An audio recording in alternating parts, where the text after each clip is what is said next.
Welcome. I would like to welcome you to episode 374 of the Unpopular Podcast. This is the man, the myth, the legend, Jalen Hunter. And here at the Unpopular Podcast, I don't really ask you to agree with me. I'm asking you to hear me out. 1996. 1996. Why am I starting with that year? That is the year that the WNBA started. That's the year where the first ball was dribbled in the WNBA. Now, nobody thought that the WNBA was going to grow as big as it grew, obviously, as big as it is today. Now, yes, there is still ways to go in improving the WNBA and growing the WNBA as a brand, as a product. But in 1996, nobody thought that the WNBA was going to get here. And when I said get here, yes, I'm sure they thought that the WNBA was still going to be here. But as big and as pivotal in sports, I don't think that they thought it was going to reach the magnitude of which it is today.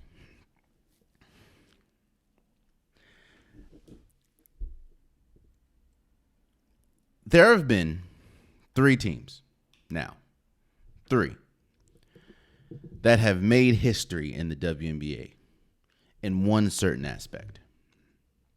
And that is winning back-to-back WNBA championships. There's only been three teams. The Houston Comets, who's not even a team anymore. The LA Sparks. And now, this year's Las Vegas Aces.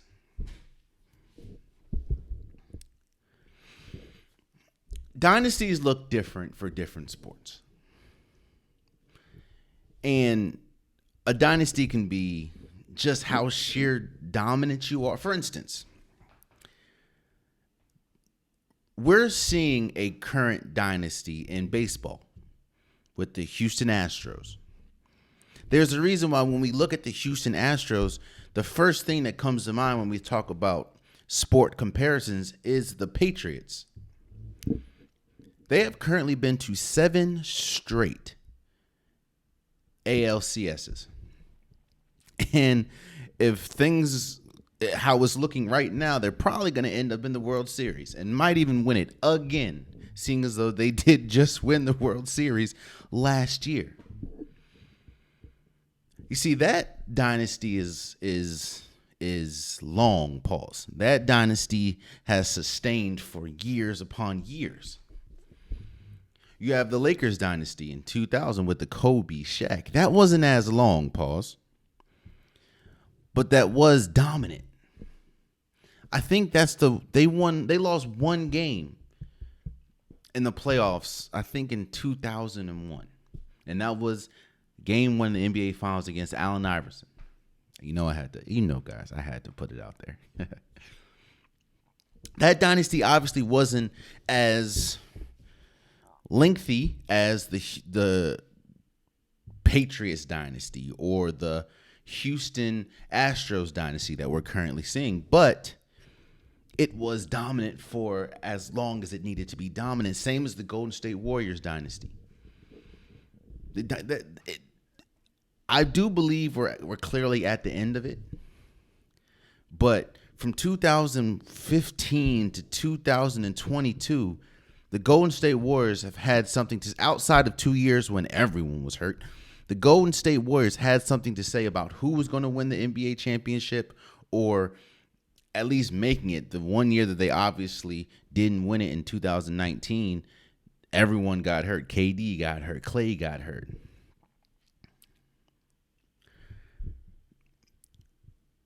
You're hearing a lot of people say, why are people calling this Vegas Aces team a dynasty already, seeing as though they've only won 2 WNBA championships? I would combat that with saying, okay, you're absolutely right. Obviously, this dynasty isn't as long as, again, let's say the Houston Astros, or let's see if we can even, if you want to stay with the WNBA, you can even go back to the Houston Comets. I think they won 4 straight.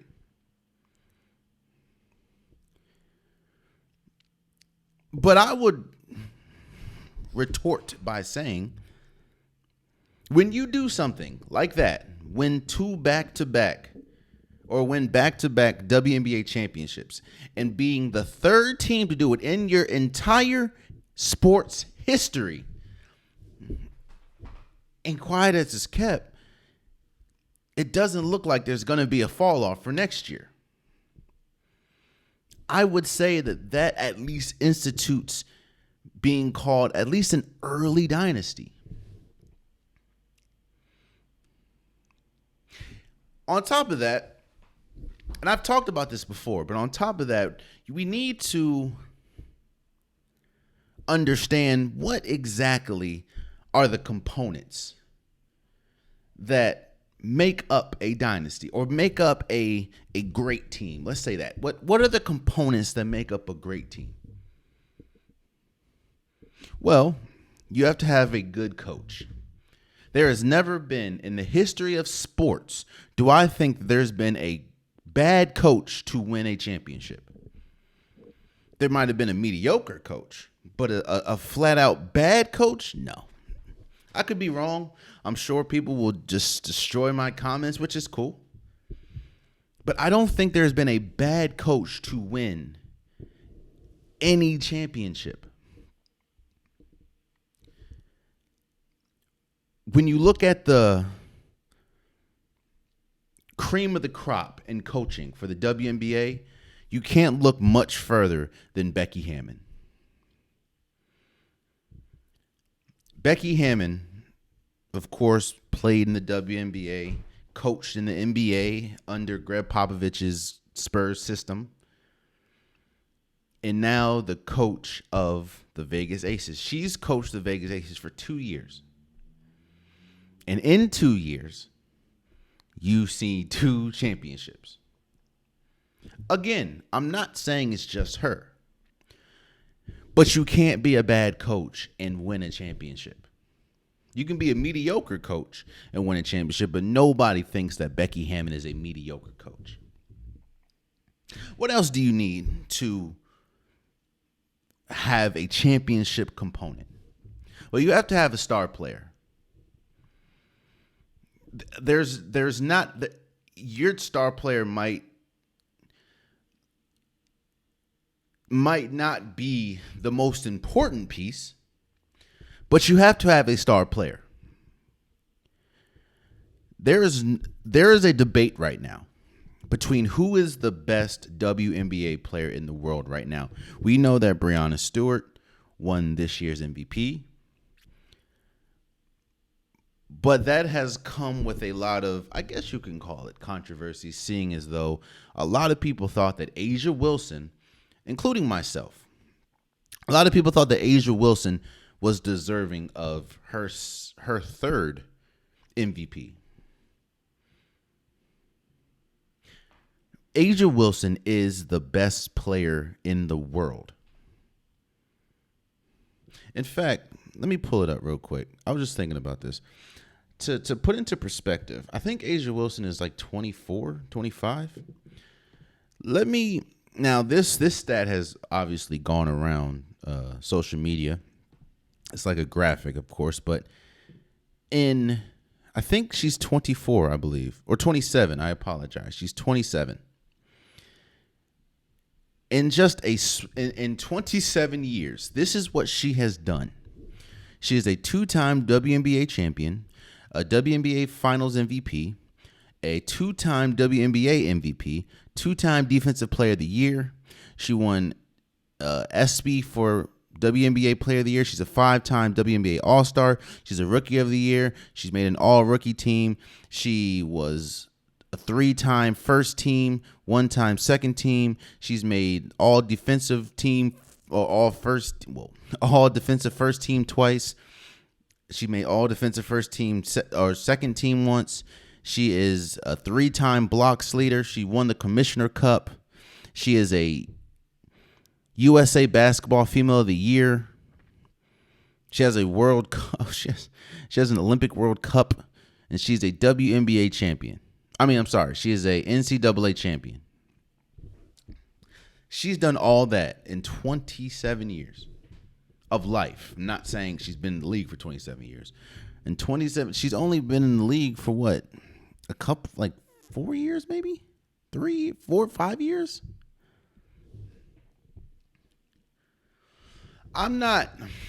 This isn't me bashing anybody. I'm not going to bash Breonna Stewart. I will never disrespect Breonna Stewart. She's considered one of the greatest WNBA basketball players we've ever seen. But so is A'ja Wilson. And if anybody needs to question, or if anybody ever questioned how good A'ja Wilson is, look at this playoff run. She has been in not just the WNBA Finals, but the entire playoff. She has been the clear-cut best player. What else is a championship team need? They need exceptional role players. If you want to go back to Golden State, we always talk about Steph Curry, Klay Thompson, Draymond Green, Kevin Durant when he was there. But they also had a very deep bench. They had Sean Livingston. They had Andre Iguodala. Shouts out to Andre Iguodala, by the way, officially retiring from the NBA. Incredible player. I think definitely has a case to be a Hall of Famer, but shouts out to him. But you had Andre Iguodala. You had David West. You had JaVale McGee. They had an exceptional team built around their stars. Same thing with the Miami Heat and the Heatles. LeBron James, Dwayne Wade, Chris Bosh. You also had Mario Chalmers. You had Shane Battier, Ray Allen. They had exceptional pieces. When it's all said and done, I think that there's a few people that have the talent, have the cachet, and have the resume, and will have the resume when they retire on this Vegas Aces team to be considered in the Hall of Fame. Let's first start with Chelsea Gray, the quote-unquote point guard. Chelsea Gray, this is her, third MVP. Third WNBA championship. She won one with the Sparks. Actually, I think there's, a couple players. She won one with the Sparks, and this is her second one with the Aces. Her going out with a foot injury, the talk around the WNBA finals changed. She is such a good player. She is such an important, integral player for the Vegas Aces that a lot of people thought that her injury flipped the WNBA. Flipped the WNBA finals, because at that point, the Vegas Aces were up 2-0. You go into game 3, she hurts her foot, I don't know what they're calling it, but she definitely has crutches and a brace. And the New York Liberty win game 3. So a lot of people think her absence flips the WNBA finals. That's how important she is. I think the stat is going around is she contributes to like 39% of the Vegas Aces offense. You also have Kelsey Plum. Kelsey Plum, to me, is the definition of a microwave. When she's off, she's off. That's just how it is. That's kind of like the J.R. Smith effect. When she's off, she ain't hitting nothing. But when she's on, she is one of the deadliest shooters and one of the most integral offensive pieces to a team when she is on fire. And when she's on fire, she has that ability. We saw it at the University of Washington. She can go off. I think that she holds the record for most points for the University of Washington, like the school. And I think that she's top 10 in scoring in the WNBA in women's college basketball history, I believe. You also have Jackie Young, who she's kind of the one that gets forgot about. She's kind of the one that, when we talk about the matchups and everything, she's the one that gets left out. But Jackie Young was integral. I mean, she played 37 minutes in game 4 and had 16 points. She was very integral. And her ability to kind of, for lack of a better word, manhandle smaller guards, because she's strong. She's gotten stronger. She's gotten better with her shot. She has the talent and now kind of has the resume to be considered a Hall of Famer, possibly. And then we get to arguably my GOAT, and that is Candace Parker. Now, Candace Parker obviously didn't play half the season because I think she broke her foot or had some type of foot injury where she had to have surgery and she was out for the rest of the season. But when you hear the players talk about her, they talk about how integral she is. They talk about how important she is. And she was a main reason why the Vegas Aces started off as hot as they did and finished the regular season with the most wins in regular season history. Don't get me wrong. I do think that the Vegas Aces probably would have won a championship without Candace Parker.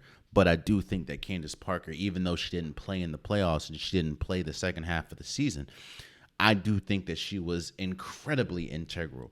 And there's also a stat going around. She's the first player in WNBA history to win 3 different championships with 3 different teams. When we talk about the GOATs, you know, people, including myself, put in Maya Moore. They put Diana Taurasi. They put Lisa, Cheryl Swoops, Lisa Leslie. There's no way that you can not include Candace Parker. I know people may not like her for reasons that's their prerogative, but you can't deny what Candace Parker does to a team.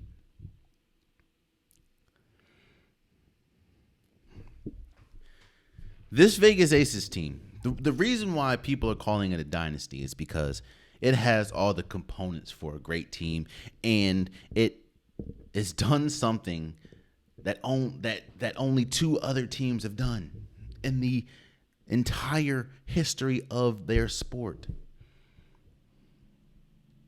Now, I'm not going to kill the New York Liberty.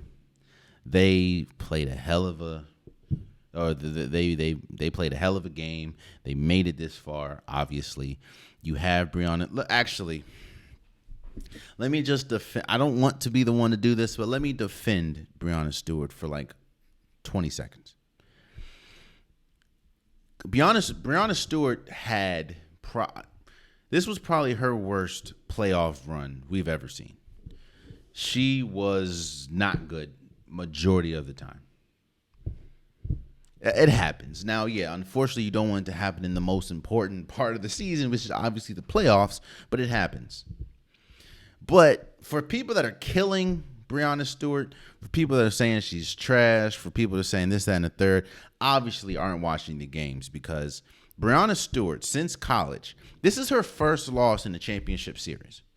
She's won, 4 national championships and 2 WNBA championships, and this is her first loss ever. And she won the MVP. Again, I am one of those people that believe that A'ja Wilson deserved to win it, but I'm not mad that Breonna Stewart won. I mean, she, again, had like the most 40-point games in the season.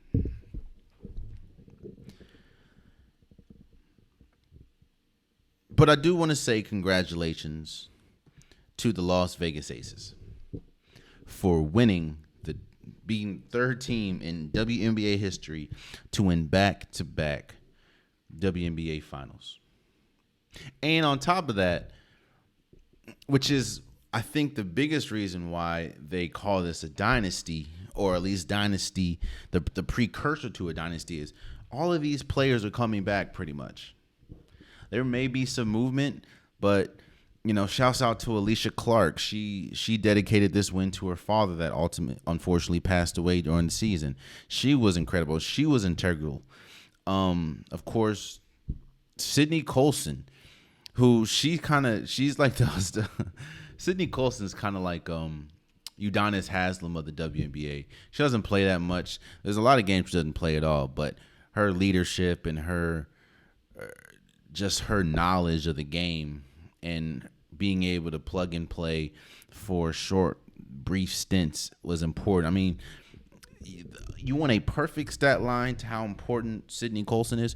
She only played in Game 4 of the WNBA Finals. She only played 15 minutes. She only took one shot. She had 2 points, 1 assist, 5 personal fouls. However, her plus minus was plus 17, the most on the entire team.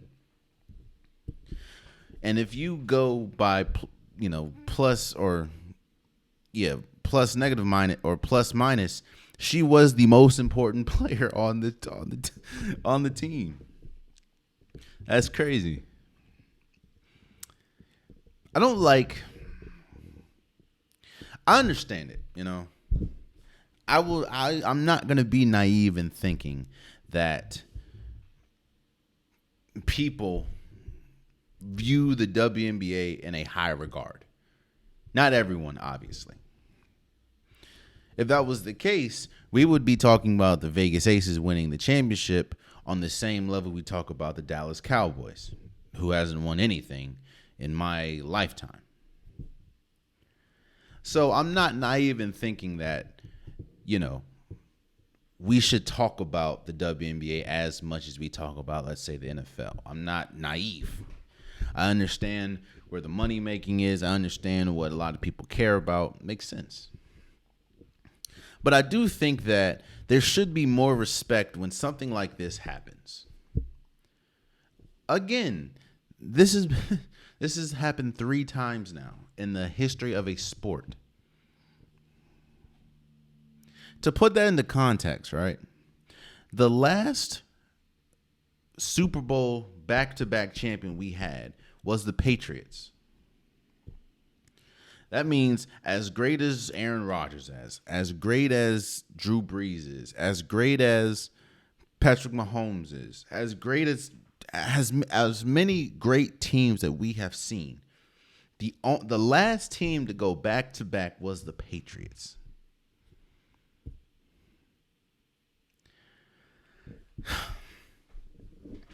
And if we sit and from what it's looking like, because again, it's a long off season, it's a long regular season, and it's going to take a while to get back here.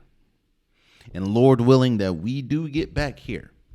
And if we get back here and the Vegas Aces have won again, which if we look at the landscape of the league and we look at the landscape of the contracts of the WNBA, it looks like the 2 best teams are going to be the Vegas Aces and the New York Liberty yet again.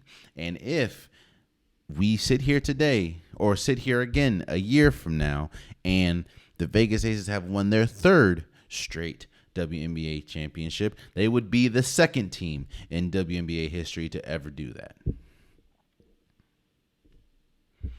So shouts out to the ladies of Vegas for winning 2023 WNBA championship. Salutes to you. Oh, and yes, I do think that A'ja Wilson is the best player in the world right now. There honestly can't be any argument, especially when you see what Breonna Stewart did in the playoffs. And I'm not bashing her, but in a must-win game, and they were up, I think, at least 12 points in this game. Breonna Stewart went 3 for 17.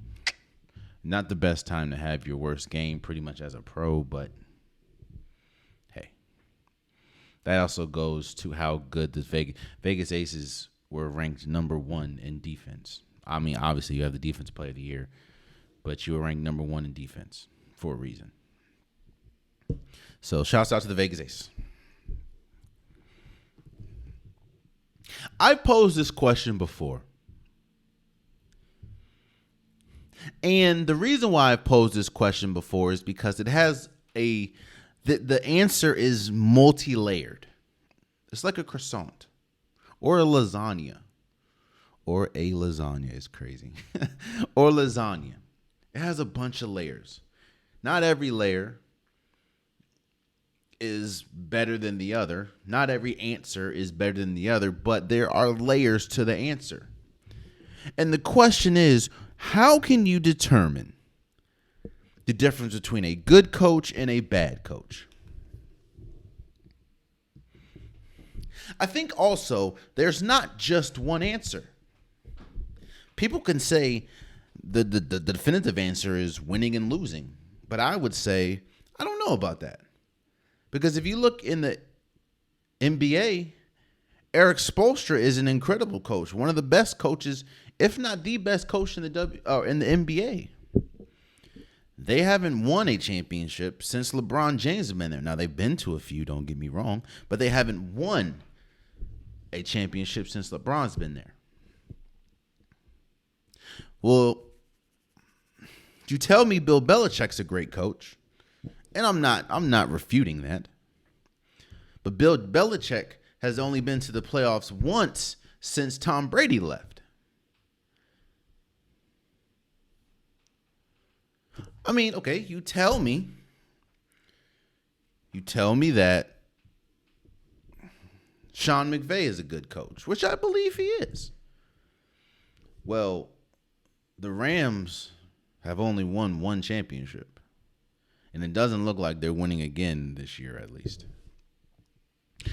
I'm not singling out those coaches. What I'm saying is the answer is different. Not just different. The answer, there's multiple correct answers.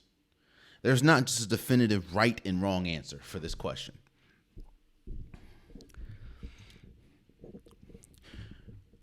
Thursday Night Football, the Jacksonville Jaguars beat the New Orleans Saints 31-24. One answer that I think is correct about how you can determine if you have a good coach or not is, what does a team look like before you and with you?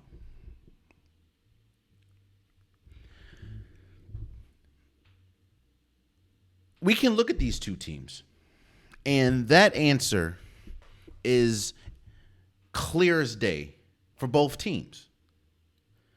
Let's look at the Jaguars. Before Doug Monroe, you can't get much worse than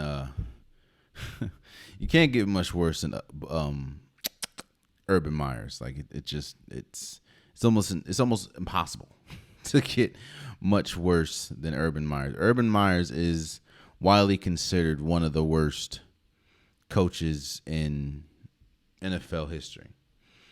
I mean, obviously you know how he got the job, but you know, it was bad. So you look at Urban Meyers, I said Doug McGraw, I'm sorry, and you look at Doug Peterson, and you pretty much have the same exact roster, and the teams look drastically different. Drastically different. What has been the thing that's changed? It's been the coaching.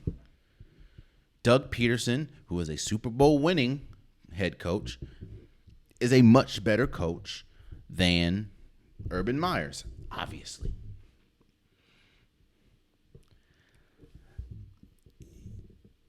And you can just look at this Jaguars team. The issues that Trevor Lawrence has, he's had for a while. You know, he kind of struggles to see the field at times. Sometimes he holds on to the ball too long. Sometimes he throws in just mind-boggling interceptions. Sometimes he tries to make a play out of no play instead of just throwing the ball away. You know, a lot of attributes and a lot of traits that young quarterbacks still need to develop out of at times. The only difference is those issues were crippling for the Jacksonville Jaguars before Doug Peterson got there. And then you build it. Now that Doug Peterson's here, you build a team, you build a roster, you build a team that can overcome issues that Trevor Lawrence may have.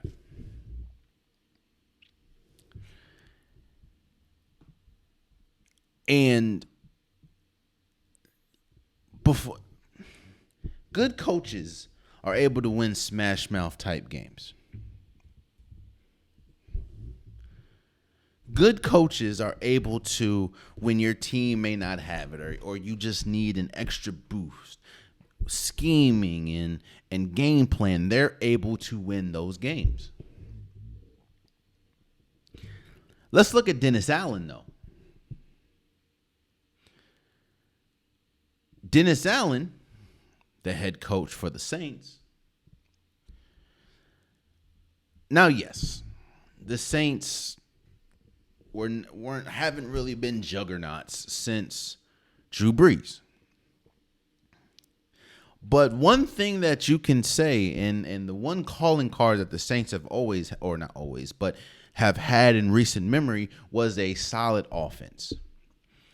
You can add Jameis Winston did get hurt last year, but you had Jameis Winston, Taysom Hill, Alvin Kamara, Michael Thomas. These players that are still there, the offense looked drastically better before Dennis Allen.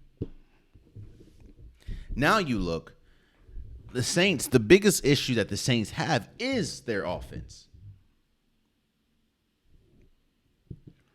And a lot of people can contribute that to Dennis Allen and his lack of creativity on the offensive side of the ball, especially when you have weapons that the Saints have. That a lot of there's not too many teams that have a weapon like Alvin Kamara.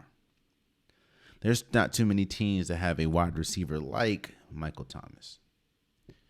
Yet and still, the Saints offense is god awful, especially when we talk about the red zone. Now, a lot of that can be contributed to Dennis Allen. A lot of that can be contributed to Derek Carr, because Derek Carr always had issues in the red zone. You kind of saw that when he was with the Raiders. So I'm not going to solely put that on Dennis Allen, but what I am saying is this Saints team hasn't looked great offensively since Dennis Allen has been the head coach. Now, people are going to look at, if we talk about this Thursday night football game, people are going to look at the last drive, obviously, where Foster Moreau, he had, it was like a 3rd and goal. The ball hit his hands, like it hit smack in the middle of his hands, and he was wide open. Derek Carr threw the perfect ball to tie the game up, to ultimately try to force it to go to overtime. And he dropped the ball. Now, he was distraught, putting his hands on his head. He was just distraught, obviously, because he essentially lost him the game. But it's a lot deeper than that. The Saints had more total yards than the Jaguars. They had they had the ball for almost 13 more minutes. And they won the penalty. They had less penalties than the Jaguars. And they even won the turnover battle 2-1. And you lose that game? Going into the season, most people thought that the NFC South was not up for grabs. A lot of people looked at it and thought, including myself, I was one of those people that thought that, okay, well, The NFC South is weaker than it's ever been, but the Saints still have the best team and is probably going to win the NFC South. Now, don't get me wrong. I still think that the Saints are going to win the NFC South, but it's not because the Saints are just juggernauts. It's literally because the NFC South is weak. The Carolina Panthers have yet to win a game. The Buccaneers are kind of getting put back into their place after having an incredible start. And the Falcons, you really never know with Desmond Ridder at this point. So just by default, the Saints are the better team, but I'm not sitting here thinking the Saints are just going to just be world beaters. Like, no.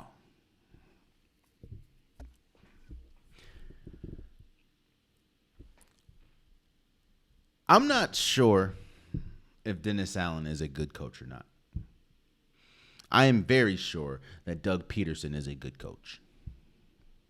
And obviously it's still a young season.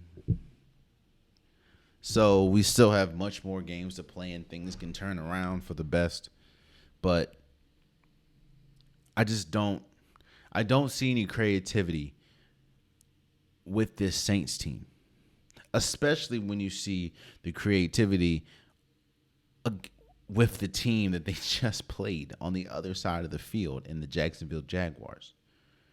Travis Etienne had yet another 2-touchdown game. He had 53 yards, 2 touchdowns. Christian Kirk had 90 yards, 1 touchdown. Creativity.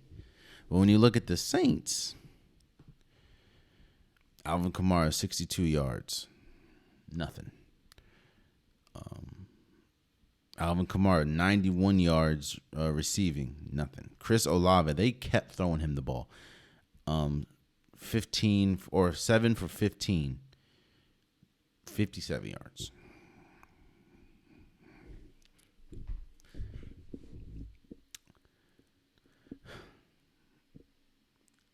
I think that both the AFC South and the NFC South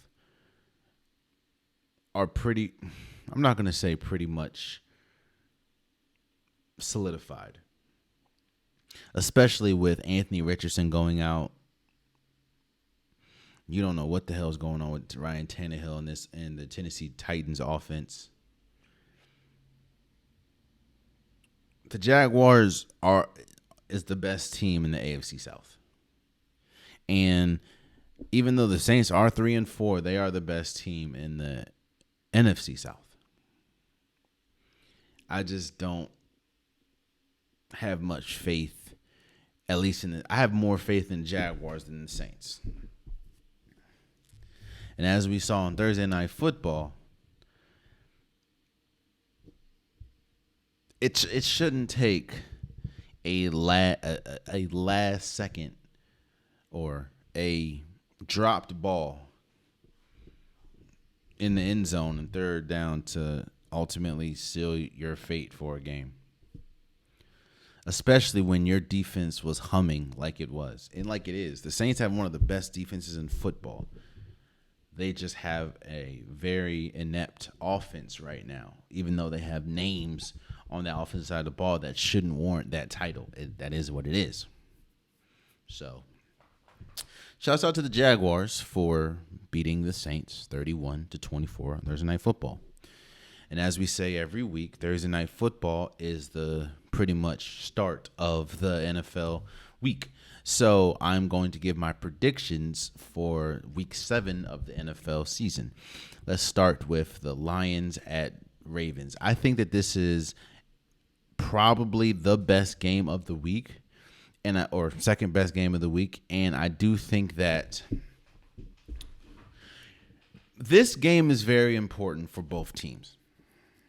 The Ravens haven't looked like the dominant Ravens that we thought we were going to see this year, especially with the acquisition of Odell Beckham and Zay Flowers. I just felt that they were going to look better. The offense was going to look better with Todd Monken. I thought it was just going to click. I may have been more high on Odell Beckham than I should have been. He kind of looks more closer to the end than the beginning for his career right now. Again, things can change for the better, but it just doesn't look that way. And the Ravens still have one of the best defenses in football. They have a top 5 defense. The Lions are coming in as one of it's pretty much been the team that we've talked about the most this week, but that's because we're looking at the Lions in a light that we have not looked at the Lions for pretty much my entire life, and that is a Super Bowl caliber team. I mean, you have ESPN and Stephen A. Smith pretty much putting them as the number one team in football.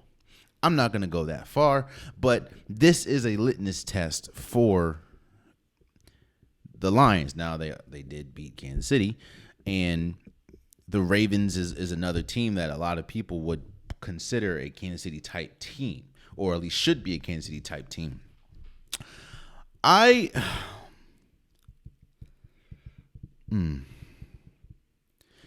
I don't know about the status of David Montgomery. I do think that is huge, and I think that if he does play compared to if he doesn't play, that definitely changes the outcome drastically for this team.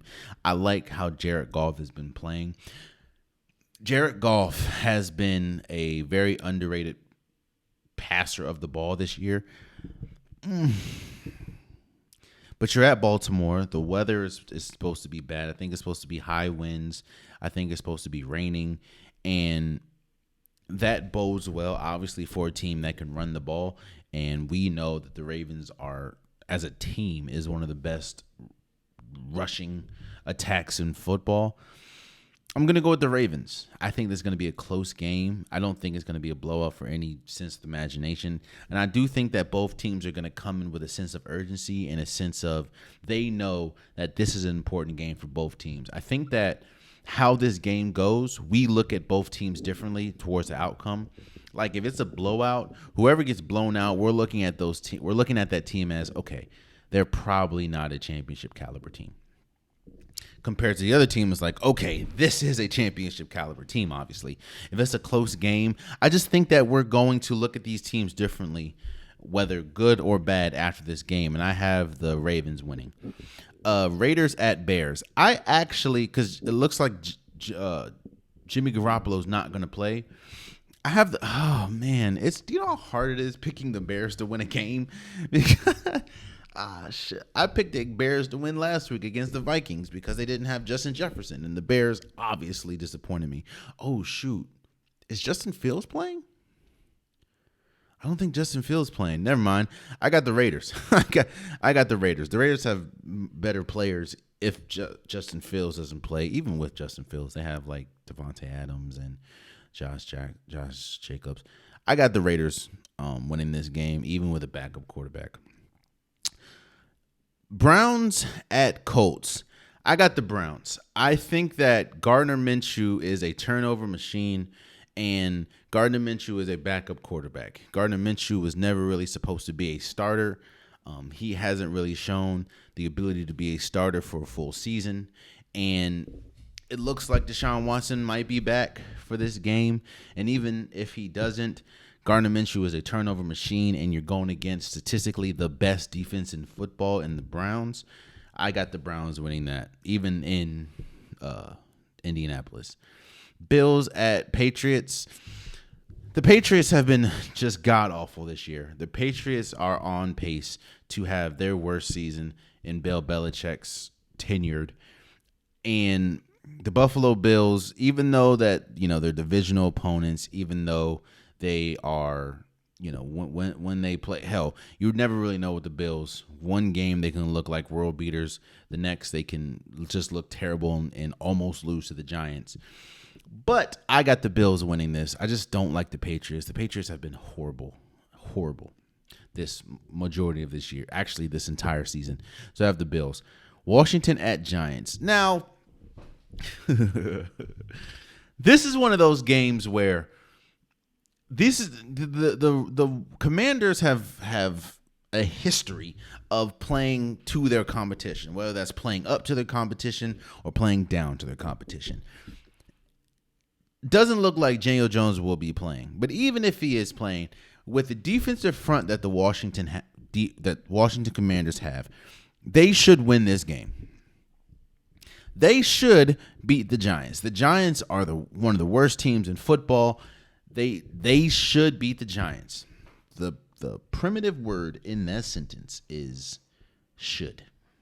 I have very, very low confidence in this Washington team, but I have even less confidence in the Giants team. So I'm going to pick the Washington Commanders.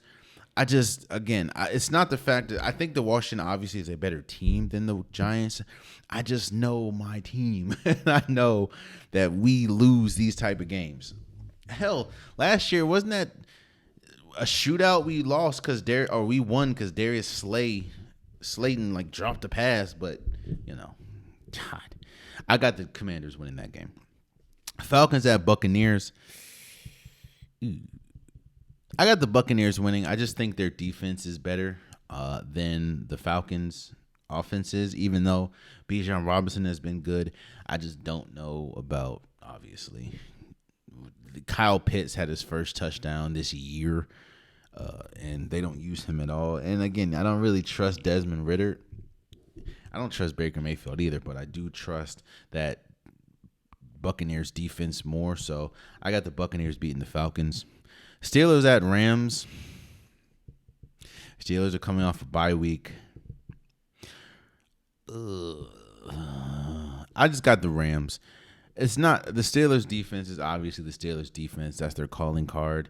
And when you have T.J. Watt, when you have Minkah Fitzpatrick, that's just their calling card. And they're always going to be defensive-minded team, especially with Mike Tomlin at the helm. There's a reason why the noise is loud with Free Canada or Fire Matt Canada.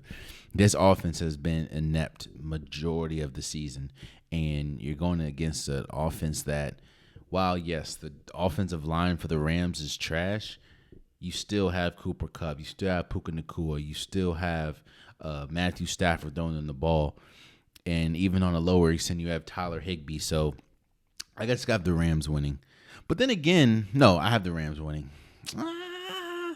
That Rams offensive line is god-awful. And when you have T.J. Watt coming at you and I still got the Rams. I got the Rams. Cardinals at Seahawks. I got the Seahawks winning. I think the Seahawks were embarrassed a week ago. And you want to get that bad taste out of your mouth. So I think that the best way to do that, that's a pause now, think about it. The best way to do that is to just lay the smack down on your next opponent, which is the Cardinals. And the Cardinals, Kyler Murray obviously isn't back yet. It looks like he's revving up to come back. But with James Conner being out, it's going to be tough. So I have the Seahawks. Packers at Broncos. Look here. There's been a lot of talk. The reason why I didn't focus on it this week, because I feel like I've been focusing heavy on the Broncos and Russell Wilson situation. I didn't want to focus on that much. This is a must-win game. That's just plain and simple. The game after this, you have the Chiefs, and then your schedule just gets brutal after that. And I don't really see another win in the foreseeable future if you can't beat the Packers. Jordan Love hasn't been that consistent. Neither is the Broncos. So I'm going to pick the Broncos. I don't know why. They've been god-awful, and I don't even trust. I don't know. I'm picking the Broncos. I know the world is going to pick the Green Bay Packers. I'm picking the Broncos. Let's ride. Another game that you can consider one of the best games of the weekend is the Chargers at Chiefs.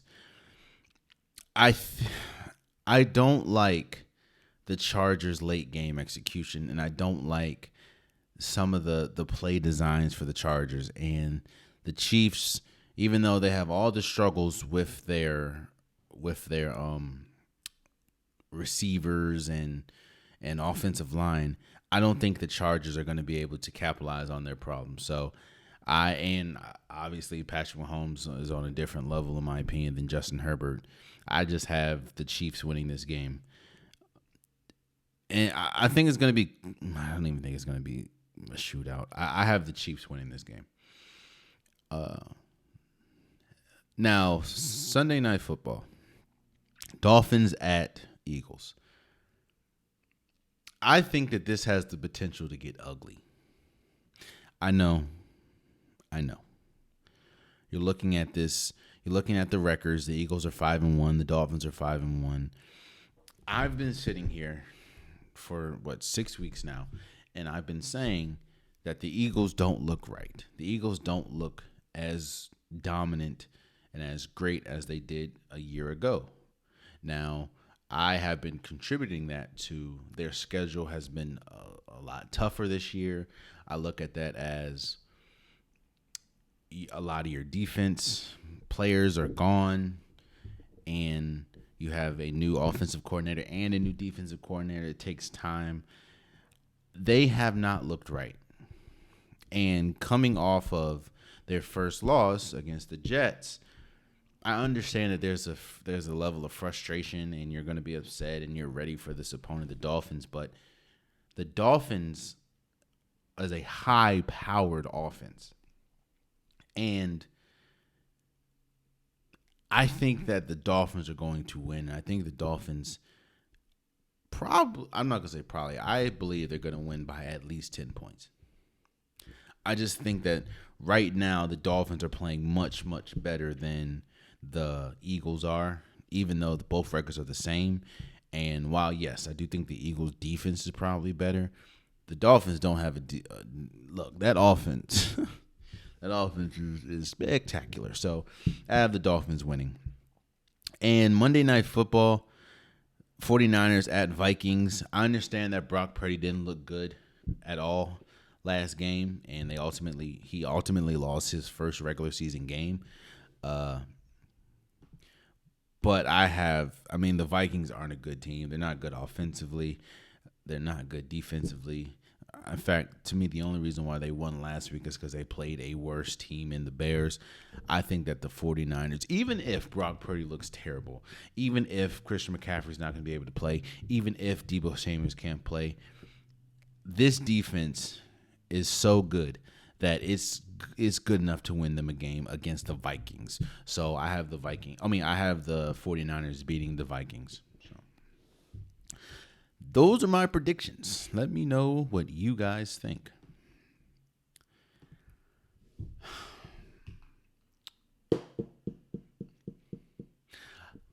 One of the hardest things about podcasting, especially sports podcasting, is trying to address a topic that you've already addressed at a different angle. How do you broach a already discussed topic from a different angle? That's one of the toughest things about podcasting, is because you want fresh content. You want fresh ideas. You don't want to sound like a broken record. You don't want to sound like, just copy and paste. You also don't want to sound like anybody else. You want to give your honest opinions. I have found it incredibly difficult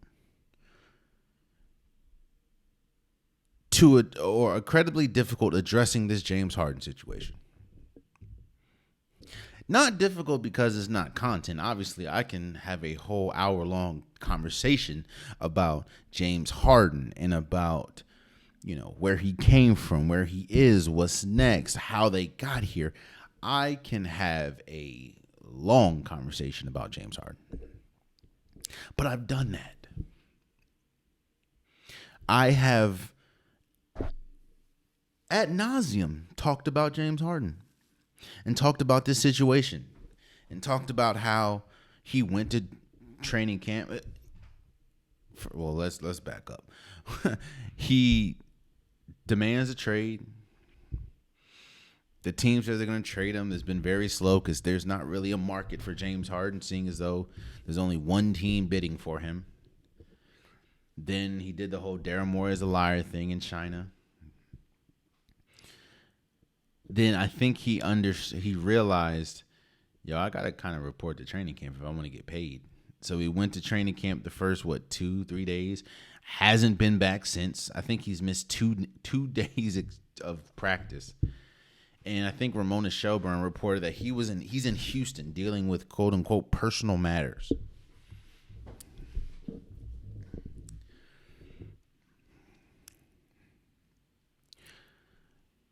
Oh man.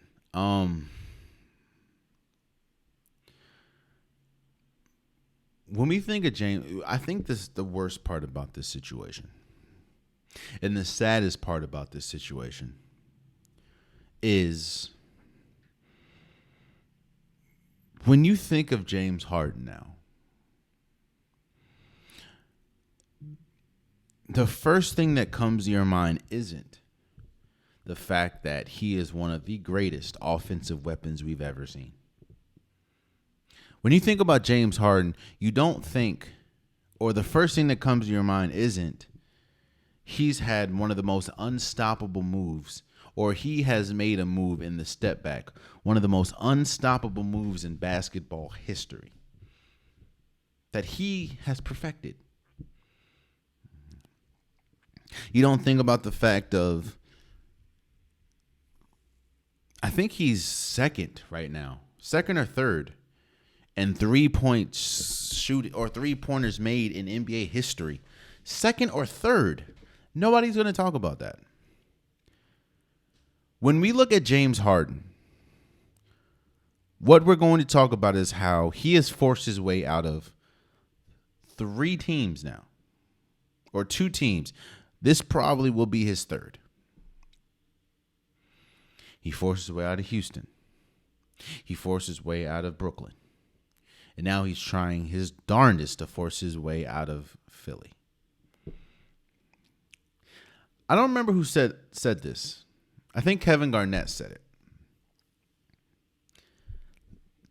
it. You only get a certain amount of time that you can keep doing this before the league says, all right, bro, we tired of this. We're done.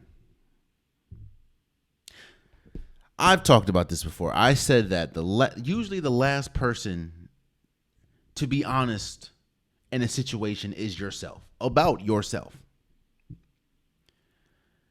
You're going to look at James Harden, and last year averaged 21 points a game, 6 rebounds, 11 assists. You're going to look at that 11 assists because he led the league in assists, and you're going to think James Harden still has it. James Harden deserves a max contract. And I would retort by saying, you, sir, or you, ma'am, have obviously not watched the 76ers play. And watched how the James Harden they thought they were getting. They didn't think they were getting the Brooklyn Nets James Harden. They thought they were getting the Houston Rockets James Harden. That is not who they got. I said this before ad nauseum. I said that the Philadelphia 76ers didn't bring James Harden on to lead the league in assists. He came to Philly. They brought him in to be the scoring punch, the 1-2 scoring punch to Joel Embiid. The same type of scoring punch that he was in Houston. That is not the case.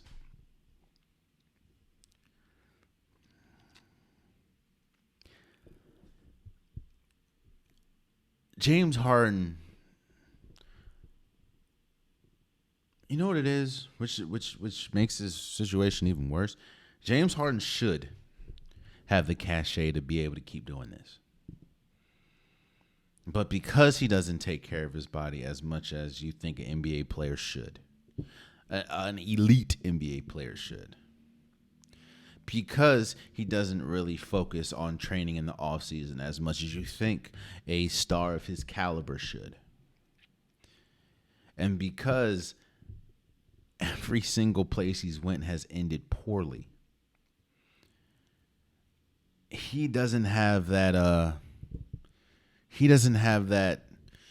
cachet anymore to just start making demands.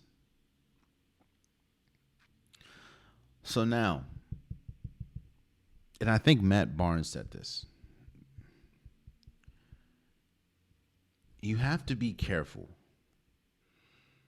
about what you say and do.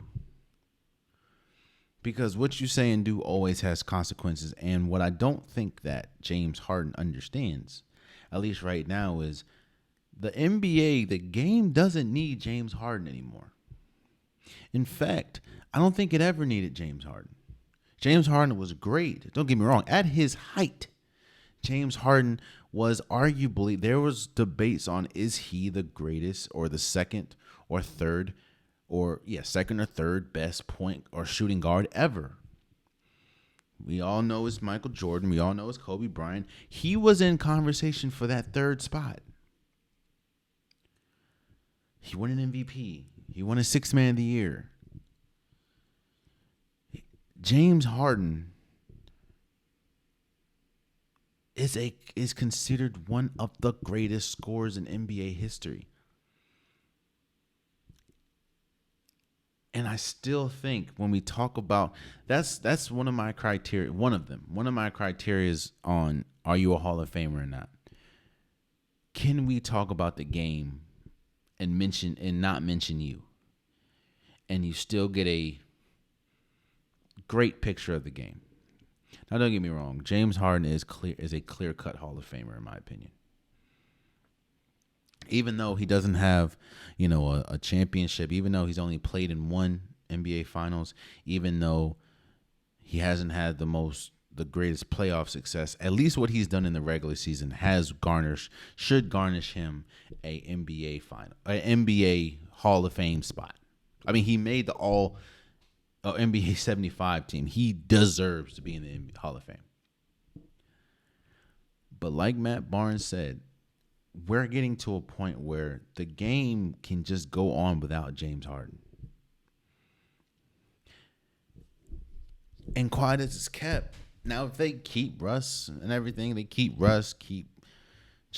Paul George, keep Kawhi Leonard, and get James Harden, yes, I do obviously think that that's a championship caliber team. But I think the Clippers' odds to win a championship is the same exact odds with or without James Harden. And that is the biggest indictment of this whole situation. I don't think the Clippers, I don't think James Harden, at least this iteration of James Harden, makes them that much different. So with James Harden not reporting to camp, I'm like, bro, or reporting there and then not showing up the next 2 days in Houston. Look, bro, you're going to look up, I believe.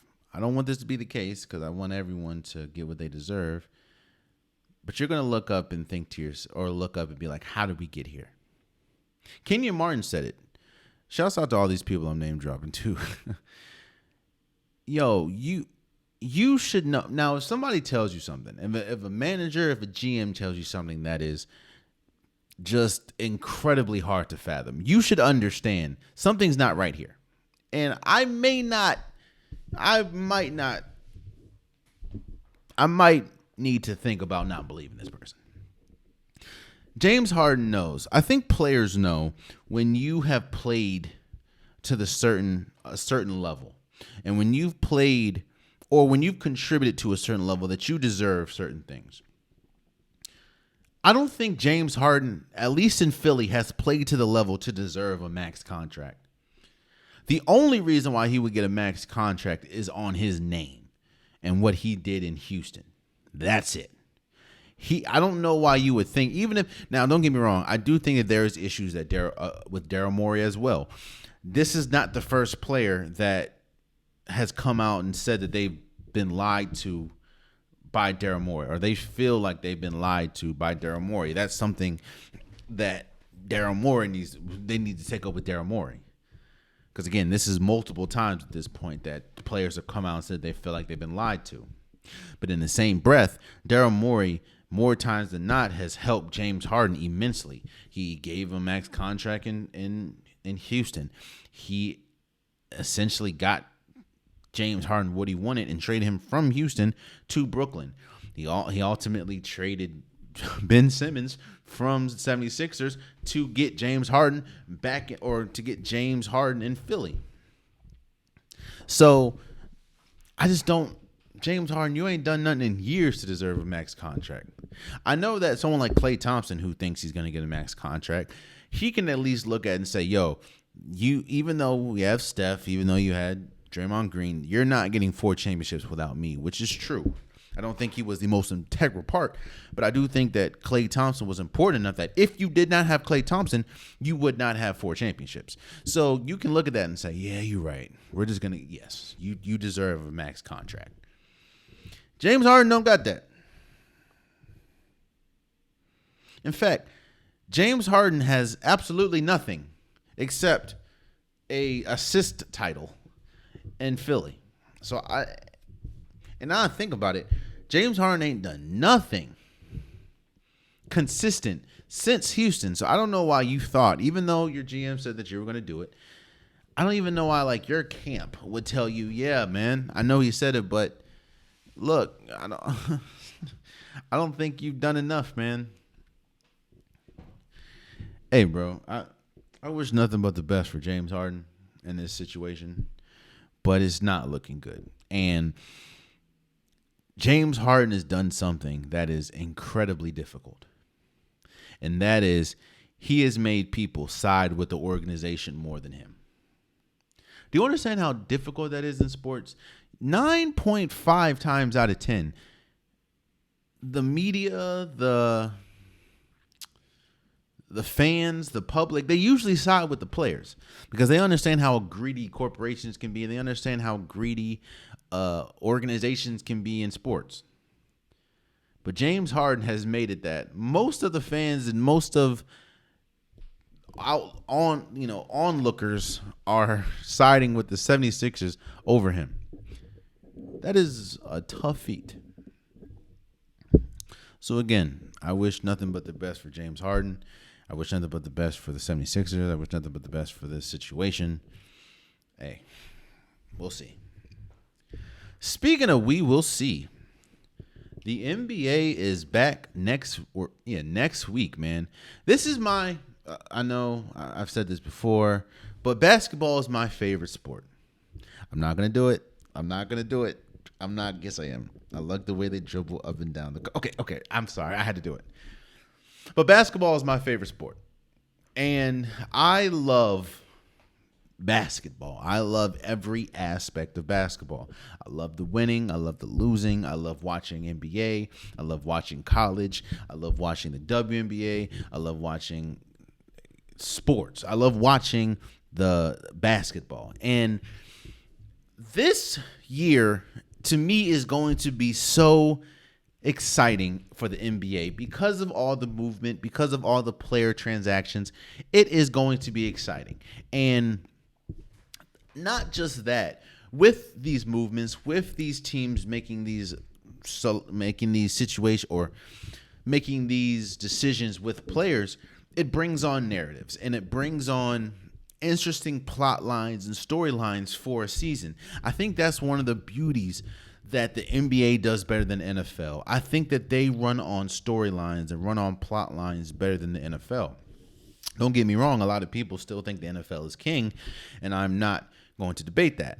But what I'm saying is when we go for story, when we go for action, when we go for drama, hell, people tune into the NBA just to see the TNT crew. You know, Charles Barkley, Shaquille O'Neal, Ernie Johnson, Kenny the Jet Smith. People tune into the NBA Thursdays just to watch them.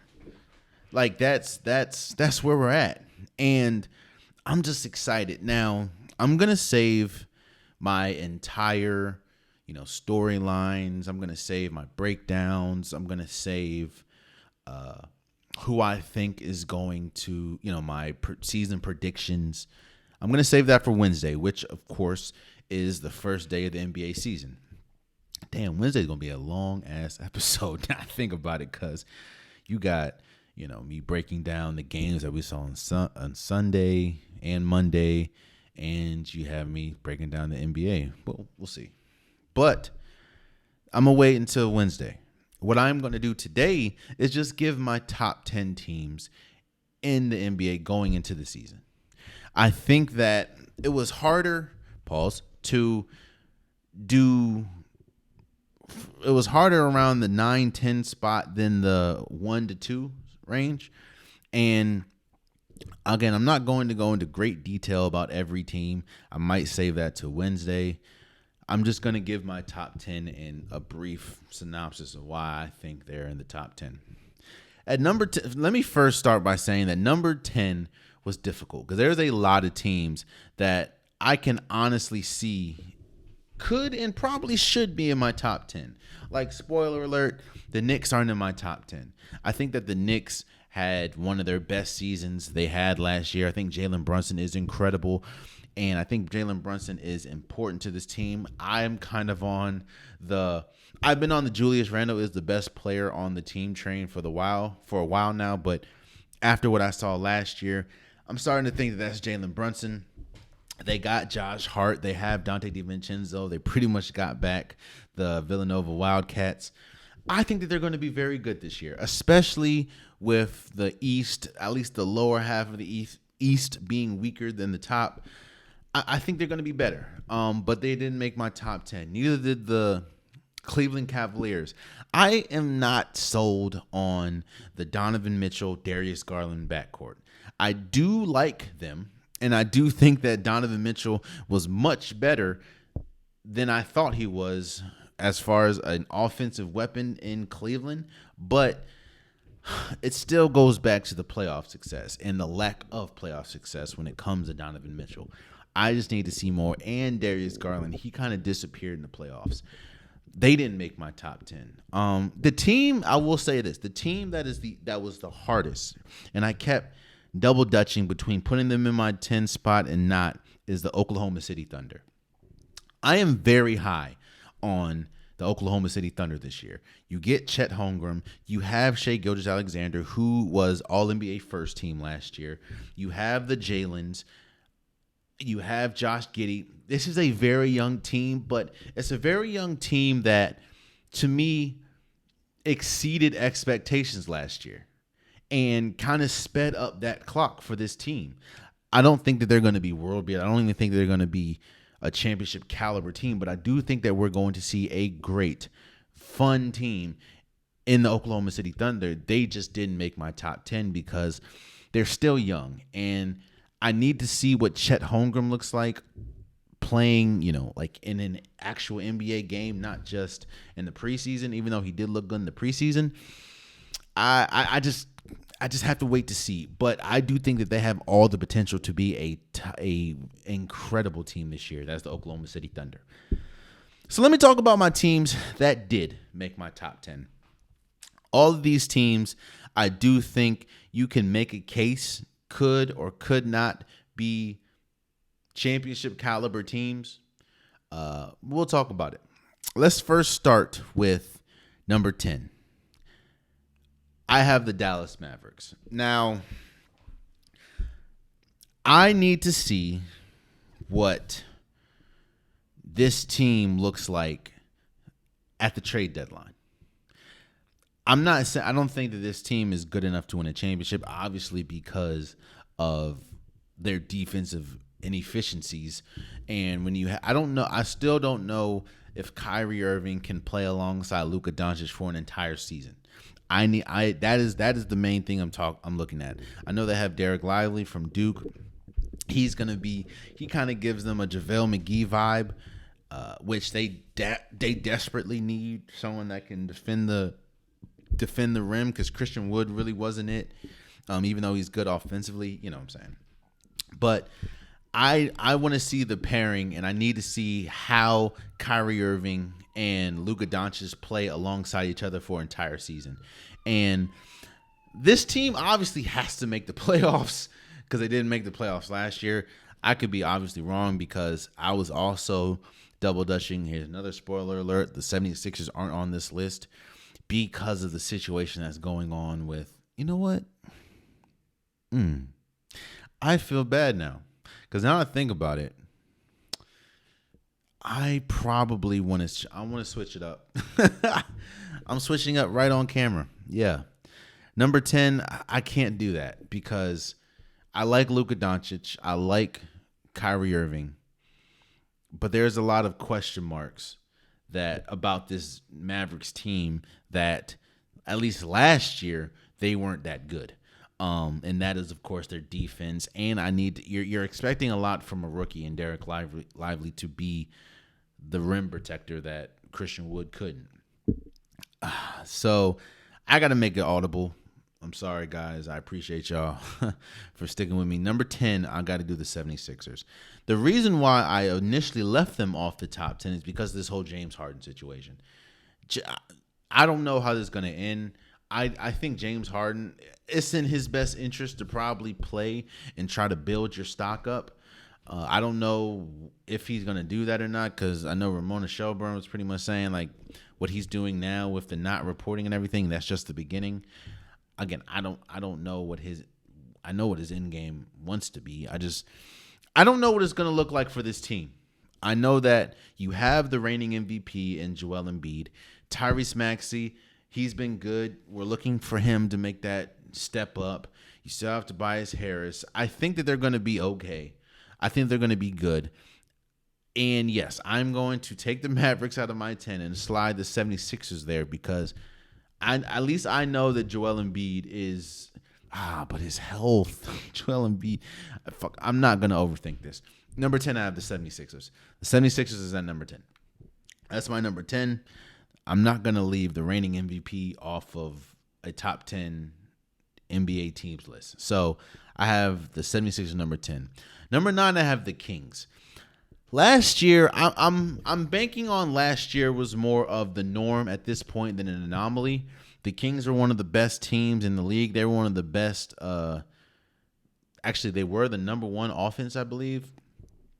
When you have De'Aaron Fox and you have Domantas Sabonis, Keegan Murray hitting threes, you have the Red Rocket going crazy. Malik Monk. I just think that last year, one of the biggest reasons why they didn't beat the Golden State Warriors in round one of the playoffs is just because of experience and because they don't play much defense. I'm expecting that to change, and I'm expecting with experience, if they get back in that situation in the playoffs, they're going to know, the intensity, and they're going to know how to maneuver differently. So I have the Kings at number 9. At number 8, I have the Miami Heat. Now, the only reason I have the Miami Heat is out of respect for last year. I think that it was a tough offseason for the Miami Heat. I mean, you were in the running to get Bradley Beal. You didn't get him. You were in the running to get Damian Lillard. You obviously didn't get him. You lost Gabe Vincent. You lost Max Strus. It's tough. It is tough. Now, I understand that those are undrafted players, obviously, but as we saw last year, they were integral to the Heat's playoff run. So I'm only really giving out of respect of them or what they did last year, and Jimmy Butler is still one of the best playoff players in basketball. You obviously have Bam Adebayo, who's one of the best young defending bigs in the league. I have the Heat at number 8. And you have arguably the best coach in basketball in Eric Spoelstra. So I have them at number 8. At number 7, I have the Clippers. Now, the Clippers can be higher than 7. They can be lower than 7. And the thing about the Clippers is honestly the health. When we look at just the grand scheme of basketball and we look at the grand scheme of what the Western Conference looks like, the Clippers should be a top echelon team. It's just nobody is able to trust them right now because of their availability and because of their health. Is Kawhi Leonard going to play majority of the season? Is Paul George going to play majority of the season? We know we're going to get from Russell Westbrook, but are they going to be able to play long enough with each other, Pauls, to build chemistry? That's something that at this point we're banking on no, which is why I have them 7th, because as a team, they're better than 7. But I just don't anticipate health, which is unfortunate, but that is just the track record that we've seen from this team. So I have them at number 7. At number 6, I have the Golden State Warriors. Look, there is a lot. You still have Steph Curry. You still have Clay, and Clay is probably going to be playing for a contract. So you know how players get with that. You still have Draymond Green, even though he's out with an ankle sprain, he should be back. The thing that I don't like about Golden State, and the reason why I don't think that, I think that window is probably closed more than ever, or not more than ever, but I think that championship window is closed, at least right now, is because the issues that they have dealt with over the last few years, let me not say that because they did win in 2022. The issue that they dealt with last year is the same exact issues that they have going to this season, and that is size and height. Their tallest player is 6'10", and that is Dario Saric, I think. Like they don't have a big man like that. Now, I know they're expecting a lot of Jonathan Kuminga. They're expecting a lot from Kevon Looney, who is pretty much like one of the most slept-on players in basketball just because he does all the dirty work. But your biggest acquisition was getting Chris Paul, who is shorter than Steph Curry. Now, I guess you think it's going to be addition by subtraction because you get rid of Jordan Poole and, that energy in the locker room. But, when they played the Lakers in the playoffs, round 2, the size differential was massive. They could do nothing with Anthony Davis and LeBron James. So I don't now. Maybe if this team makes a move at the trade deadline, maybe, I guess, but I just don't see it. I don't see how this Warriors team that really pretty much due to size last year doomed them isn't that much bigger. They're not taller. So yeah, I have Golden State at 6. At 5, I have the Lakers. I'm still a little hesitant with the Lakers because they did make some moves. They got Gabe Vincent in the offseason. They got Cam Reddish. They got Taurean Prince. It really is solely based on Anthony Davis and LeBron James. I don't care who the hell you bring on this team. You need Anthony Davis and you need LeBron James. That is going to be the de facto. That is, at his height, Anthony Davis is one of the most unguardable players in basketball. And LeBron James, even though he is much older, I think he's the oldest player in the NBA currently, he's still LeBron James. Now, no, he's not Cleveland LeBron James dunking on everybody like on a regular basis, but he is one of the smartest players in basketball. So I just don't think you need, obviously, those two. And on top of that, their biggest issue last year was shooting.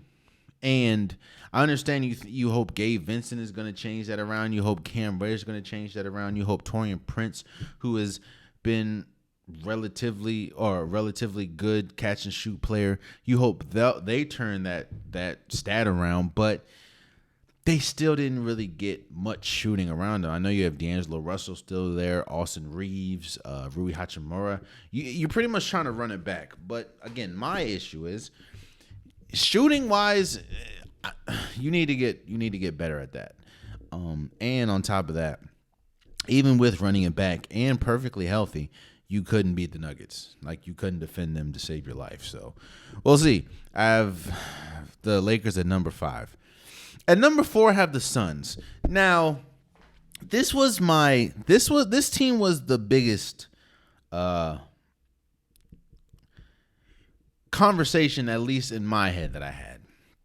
Because on paper, this is one of those on paper teams. On paper, the Suns are one of the best teams, obviously, in basketball. When you have KD, Devin Booker, and Bradley Beal, that is a offensive trio that we haven't seen in a while, probably since KD, Steph, and Clay.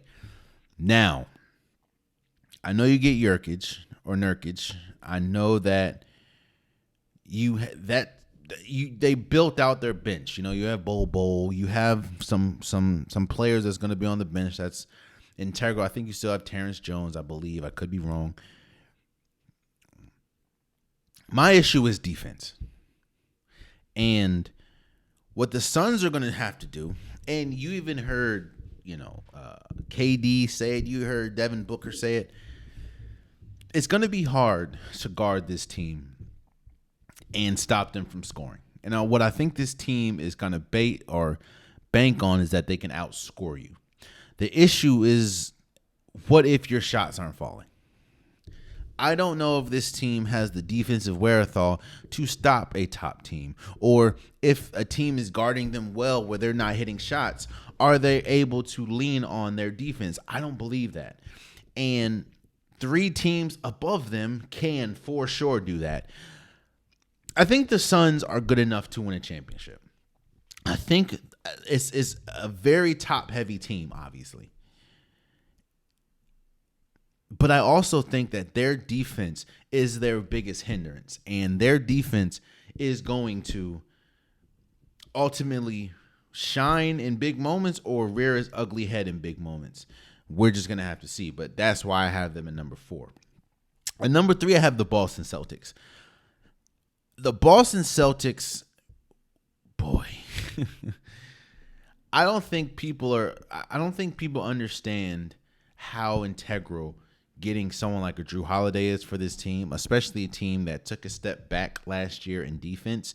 You're getting one of the most underrated and one of the best on-ball defenders in basketball on your team, along with Jason Tatum, who can play really good defense and is freakishly athletic, along with Jaylen Brown, who can play defense.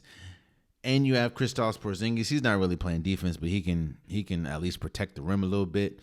Losing someone like a Robert Williams and a Grant Williams and losing Marcus Smart is huge on the defensive side of the ball, but I just think they have enough talent around them that I would be shocked if this team is not in the at least Eastern Conference Finals.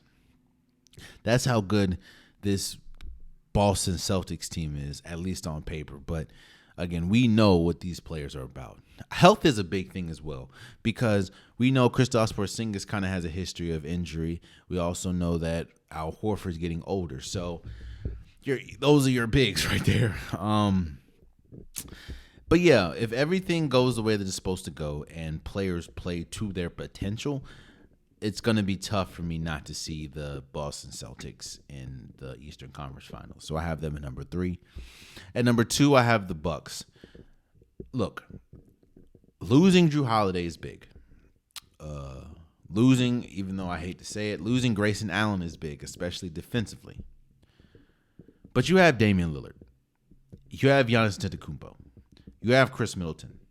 You have Brook Lopez. This team,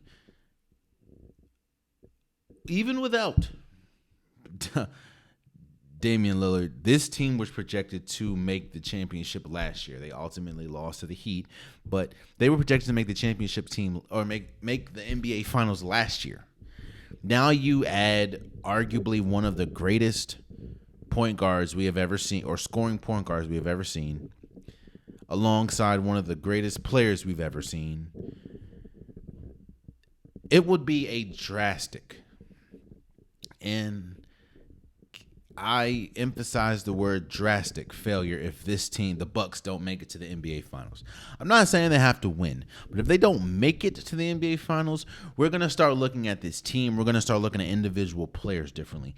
I think we're going to start looking at Damian Lillard in a negative light more than a positive light, because that's kind of what has helped Damian Lillard for a while, and that is you're playing on a team that really doesn't have any championship aspirations or championship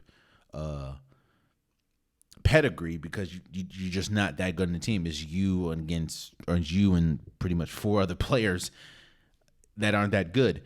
Now there is true championship caliber expectations for Damian Lillard, and if he's unable to reach that, we're really going to start looking at him differently. Damian or Giannis, this is what, 3 years in a row now, you ultimately don't even make it to the finals. Like, we're really going to be looking at, all right, how great is Giannis really? So I think that there's huge expectations for this team. That is because they have paired Giannis and Damian Lillard. So I have them at number 2. And at number 1, out of respect, I have the Denver Nuggets. Now, I'm not saying out of respect as far as like I'm just obligated to. They have arguably the best player in the world in Nikola Jokic. They have arguably the best team. Like, when I mean team, I mean They have built one of the best, if not the best, team in basketball with Jamal Murray and Michael Porter Jr. and Aaron Gordon and Kentavious Caldwell-Pope. I do think losing Bruce Brown is big, but you're hoping that Christian Brown and some of the younger players are able to help in that situation. So, and this team pretty much was dominant in the playoffs. There was not a moment in this playoffs where I thought that they were going to get upset. Not one. I know that I think Suns beat them twice, but that's about it. It is going to be the Denver Nuggets. Right now, they're the cream of the crop. They're the creme de la creme of the Western Conference, and they are my number one team in basketball right now until somebody proves me otherwise. So again, my top 10, I took the Mavericks out of 10 and put the 76ers. At 9, I have the Kings. At 8, I have the Heat. 7, the Clippers. 6, Golden State. 5, the Lakers. The Suns at number 4. 3, I have the Boston Celtics. At 2, I have the Milwaukee Bucks. And the 1, I have the Denver Nuggets. Again, I'm going to do a full pretty much NBA preview, NBA season preview. I'm going to give my awards and everything. I'm going to do that on Wednesday's episode. I don't want to just bloat this episode up with straight NBA. Lastly, before we go, I have the unpopular topic of the day. The question is, what is a competitive disadvantage? A competitive disadvantage compared to a competitive advantage is you doing something that drastically helps you or improves your chances on winning a certain game, a certain anything. And ideally, going into the season, teams, leagues, organizations want a fair shot at winning. And that is universal. That's in NFL, that's in NBA, that's in college. Teams want a fair shot. Not saying that teams are on the same level as each other. That's not the case at all. Like Georgia is obviously not on the same, or what? Georgia State is not on the same level as the University of Georgia. Like, that's just how it is. This week, the Michigan Wolverines are under investigation for sign stealing. If you watch a college football game, you see signs that are created by teams, and they're supposed to represent plays and supposed to represent something that only the team knows. Well, the investigative report is saying that a single media or a single player staff on the team, on the Michigan Wolverines team, was stealing signs. They were figuring out what the signs meant and telling Jim Harbaugh and telling or John Harbaugh or Jim Harbaugh and telling what they meant. Pretty much giving Michigan a quote unquote competitive disadvantage or a competitive advantage over their players or over their other team. I think